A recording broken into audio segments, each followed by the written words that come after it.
is Newegg Now. My name's Trisha Hirschberger. I'm Juan Carlos and Newegg Now, our goal is to deliver the hottest news in tech, consumer electronics, gaming, PC hardware, and we'll be right back with some big news from Microsoft. All right.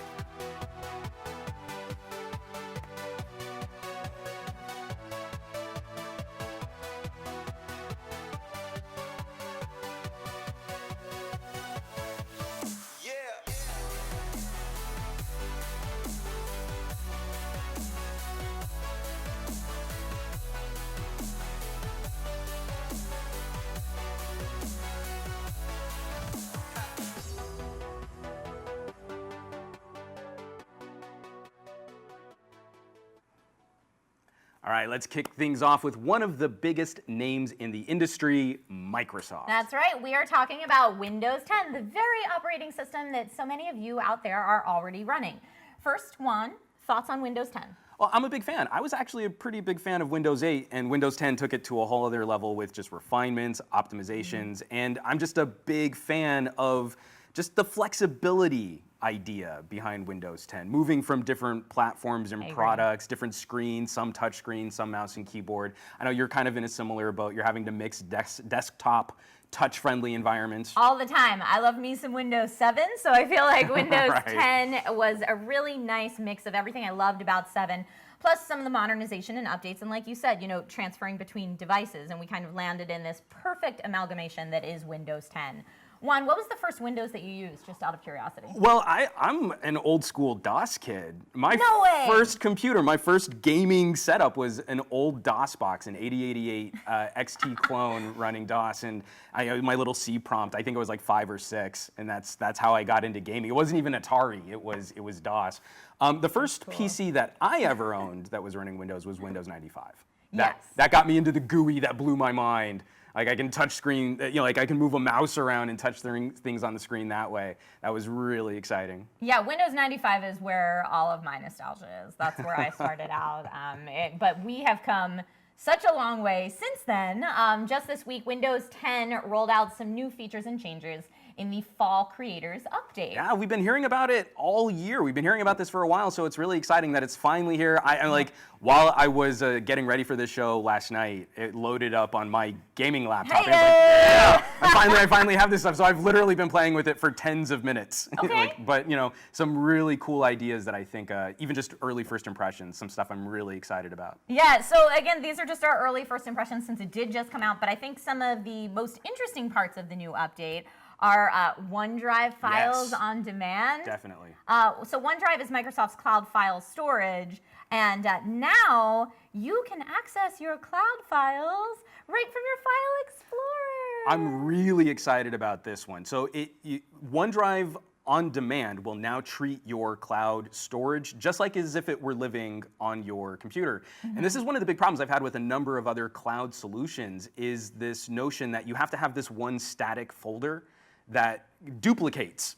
You know, so I want to update or I want to back stuff up, and it lives in this folder, and it takes up space on my hard drive and in the cloud. And now my computer is much more intelligent at allowing me access to files. I don't need to have them stored permanently the same way. We use OneDrive a lot for, we have a little photo bucket for my daughter that we share with family and friends. It's really secure. We keep it locked down. Only they can get into it.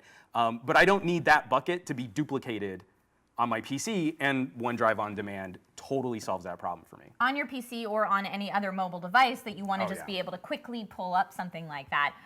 According to Microsoft, this was the #1 most requested feature from users. By me. I'm a big fan of any time that a company listens to user feedback and incorporates it, so thank you, Microsoft, for that.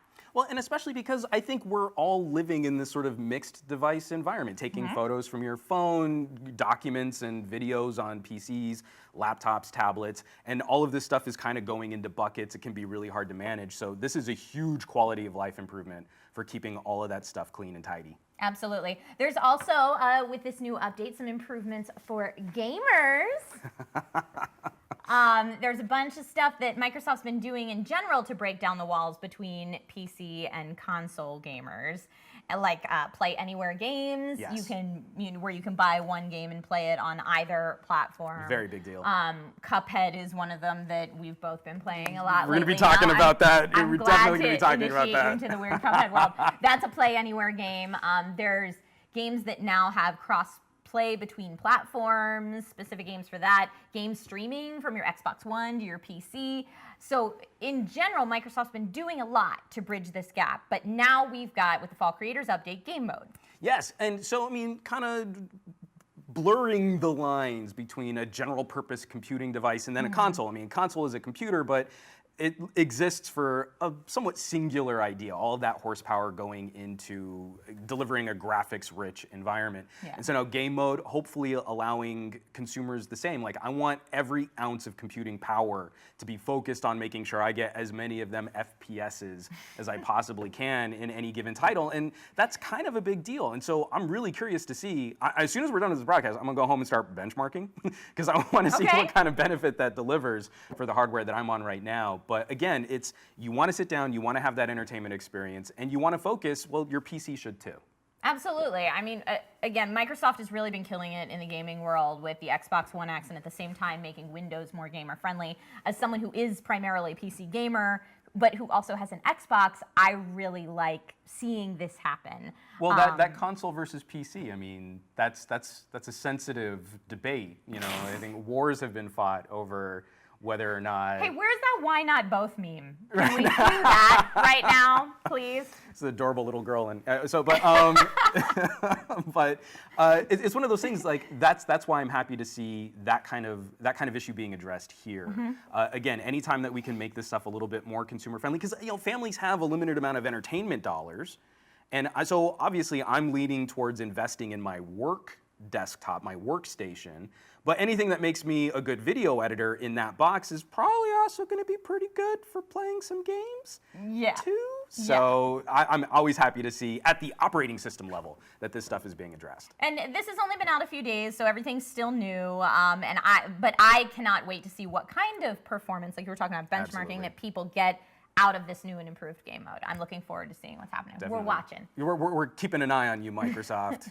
I mean, Microsoft is literally like right over there. They're going to be talking about some stuff here in just a sec.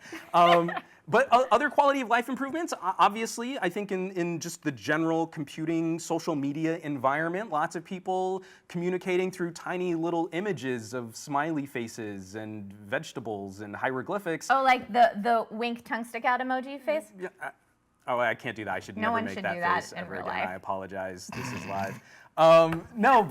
So again, knowing that this is a popular method of communication, that it's going to be built directly into an operating system that can live on a tablet or a laptop or a desktop, this emoji picker, I think is pretty handy, especially knowing that it's going to have its own Windows key shortcut. I think a lot of people are going to like that. That's the key, for sure. Another new feature that looks really cool to me is all the different ways that 3D is going to be implemented. Yes, big deal. Paint 3D, a library of 3D objects you can put into documents, creating in 3D, and basically seeing it in the real world just using your mobile device. That's very cool. Oh, absolutely. And knowing that as we're interacting, because I mean, you've got 3D modeling on sort of a 2D surface for a lot of people before we start getting into mixed reality stuff. We'll get there. We're getting there. I'm really excited to see more attention being paid to how we interact with that kind of content. You know, like the stylus is coming back. Yep. I'm old-fashioned enough to be really excited by fine point touch computing coming to a variety of devices. And again, it's not just a software plugin that a manufacturer has put on top of your operating system. Right. This is really being considered from the ground floor, so that as we're interacting with this stuff more, it's going to be so much more accessible for consumers. Yeah, 3D being paired with ink, it's very cool. It's really this whole 3D ecosystem that's coming into play here, which is really neat. And you mentioned it earlier, and I know we're very excited to talk about it, so let's go ahead and bring in another thing that 3D is mixing with, mixed reality! Probably the biggest part of this update. And a lot of people are saying this could be the potential revolution for computers. I'm very excited about this. We have a teaser that we can show you guys to really get you as excited as Juan and I are. Let's show that. I'm super excited. So Microsoft jumping into the world of VR, AR, I mean, we're calling it MR, mixed reality. whatever you want to call it. This is just a new way to interact with immersive content, really building on their development in virtual reality, and also doing it in a way that I think is really smart for how people are going to interact with it. Obviously, we went through the first generation of products like Vive, Rift, PSVR, Samsung Gear. Like, people have all heard of those, and now we're going to be seeing new headsets from Acer, HP, Lenovo, Dell, coming very soon as a part of Windows Mixed Reality. And some of these headsets, I believe, are even out this week. Yeah. And then more will be coming in the next few months. So, I mean, huge developments in this process, because also it kind of helps, again, it's the next generation of this virtual reality technology. It's going to make it more accessible for consumers, not for, and for computers. And for computers. But then, really trying to streamline the process, where in that first gen of products, you had to put sensors and cameras in your home, and now moving this stuff more on device, I think just makes it a lot less intimidating. And then also, I think it's just cool watching them from the very beginning consider this an open environment. It's not Microsoft VR unto itself. They're already talking about compatibility with Steam VR. Obviously, Windows Store titles are going to be a part of it. Absolutely. And I can finally realize my lifelong dream of interacting with PowerPoint presentations in a virtual space. Hilarious. I feel like this is something that has been lacking That's from not my soul. real. And I'm sure it will be real.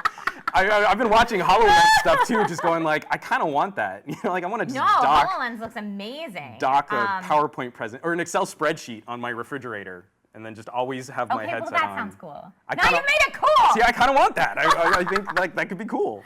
And I feel like a lot of people right now don't have these new mixed reality headsets on their radar because it doesn't have the same level of gamer or crowdfunded hype. But that could change fast. I mean, these, yes, could be used for gaming, but they're from Microsoft, so I feel like they're going to appeal to a lot of people for productivity, for office and entertainment uses as well. Well, and I think a company like Microsoft already has a good idea on implementing experiences beyond just gaming. So they're obviously, they've got an investment in Office, but I'm already looking at things like potential educational experiences. Yeah. I mean, I think there's something really compelling about the idea of sharing, like a field trip. Like I can't take a class to Mars, but we can share content in a really compelling way to really help expand this discussion. So while you're right, I think we're still in that early consumer space for VR. I think this generation is going to help bridge the gap into making these more accessible on all counts. And I think one of the big factors in that is that you don't need that $2,000 gaming rig to power this experience. And that's what I'm really excited about by moving this stuff more on the headset, on device. Yeah, well, you'll be able to run these kind of experiences on lower end machines and even on integrated graphics. Yeah, that's huge. Like, that's insane. If you think about having a VR or AR experience running off of integrated graphics in a laptop, like something like that is absolutely insane. Yeah, and because I'm a little sensitive to that kind of immersive experience, like a motion sick kind of thing. So knowing that they're already working on keeping frame rates high, that they're already talking about sort of minimum standards, for what that experience should resemble, and that it's going to be powered off of any sort of consumer grade laptop. I think this totally blows open the doors for how people can acquire and experience this stuff. So what has been the coolest VR experience you've had, Juan? So people are going to say I'm kind of dorky for this one. Most of my VR experiences have been mobile-based for phones in my sort of past career. I don't think that's dorky. Mostly phone stuff. There's a gunslinger game for Google Daydream that I think is just a lot of fun. But really digging into to Vive, I've really been excited by consumer-created content. That the people that are, this first wave of people running out there with 360-degree cameras, sharing stories in really compelling ways, global content that I never would have experienced in this way, with almost a documentary kind of sense of the world around you. There's a lot of that on the YouTubes right now. I mean, 360. I think that, again, it's that kind of storytelling that's going to help usher people in. It's just so unique. There's nothing else quite like it. But I know you're probably way more advanced on the gaming side of VR than I am right now. Specifically on games? Yeah. Well, recently I got a chance to play Super Hot VR. Which, have you played I love Super Hot? Hot. Okay, great. So you played Super Hot. Bullet time. Super Hot VR is so good. Not just because it's more immersive, but because I feel like it genuinely makes the game better. Because you can look in a different spot than you're currently acting with your arms. You can use both arms at the same time. And when your body moves, the motion of the game moves, of course. But I mean, just... It feels very much like you're in the Matrix to be able to like point a gun at a guy over here, and as you're looking over here, fire while you're punching something. You know, like you can do all of that at the same time, and it's really, really just cool. I love Super Hot just as its own it's real property. I want bullet time in my real life all the time. That's kind of what it feels like. I highly recommend Super Hot VR. Very, very good. Now, so next week we're actually going to be going a bit more hands-on with some of that. So Yes. I again, so that I don't have to commit petty larceny against my current employer. Oh yeah, no stealing from wanna, Newegg Studios. I believe that was in our abscond contracts with before the show. one of these headsets, but they're going to bring one, so I don't have to do that, which will make me happy. Yeah, we'll get to play with it next week. But in just a little bit, we're going to bring on a very special guest to talk to us about the Surface Book 2. Let's take a look at the Surface Book 2, newly announced.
Oh, you know you want it. You want that Surface Book 2. I know I want it, and we've got an exciting guest to talk about it. We do. Here to talk with us about it is Mike Millar from Microsoft. Welcome, Mike. Hey, thank you for having me today. I really appreciate it. So with all the exciting Windows announcements we had this week, we also announced a new member to the Surface family, Surface Book 2, which you just saw in the video there.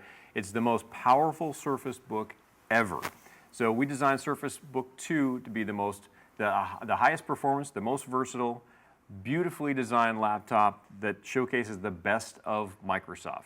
Yeah, it's really pretty. I like the look of it a lot. You know, and what's fun is internally our teams refer to Surface Book 2 as the beauty and the beast. So Ooh, I like it's that. beautiful and powerful. So to talk about the performance increases we've made from the first generation of Surface Book to Surface Book 2, we've increased the processor performance from what was 6th generation processors to 7th generation and 8th generation Intel processors. The graphics performance has also been increased, where we have up to NVIDIA GeForce GTX 1050 and 1060 graphics cards.